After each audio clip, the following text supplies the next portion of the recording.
Normal ఇట్లానే ఉంటా. ఈ అవుట్‌ఫిట్స్ ఏసుకొనే ఉంటాను. అంటే ఇది అనుకోకుండా వచ్చిన ఫేమ్. అంతే.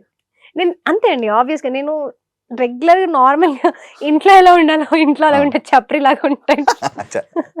ఇంట్లో ఎలాగే ఉంటాను. ఆ! ఇప్పుడు నేను బయటికి నా ఫ్రెండ్స్‌తోనో, సిస్టర్స్‌తోనో హ్మ్. మూవీకెళ్తే మూవీకి ఎలా ఎళ్ళాలో అలాగే వెళ్తాను. హ్మ్. కెఫే పోతే కెఫే ఎలా పోవాలో అలా ఎళ్తాను. హ్మ్. నార్మల్‌గా ఎక్కువైతే నేను బయట ఎక్కువ ఎళ్తే మూవీస్‌కి తప్ప ఎక్కడికి పోము మేము. హ్మ్.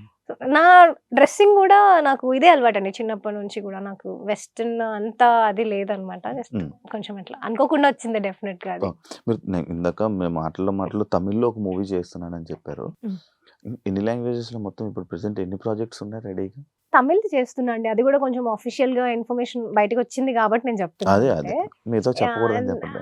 అంటే చెప్తాం మెల్లిగా. అచ్చా! మెల్లిగా దానికి మెల్లిగా. ఒక అది టైమ్. అఫీషియల్‌గా అనౌన్స్‌మెంట్ వచ్చినప్పుడు ఇన్ఫార్మ్ చేస్తా ఏదైనా గూడా. యాహ్! ఏదైనా అఫీషియల్ అంటే అఫీషియల్‌గా వచ్చినప్పుడు నేను చెప్పడానికి ఉంటది కానీ నేను అది చెప్పకూడదా అండి? చెప్పను. నేను చెప్పను. అయ్యేదాకా చెప్పను నేను.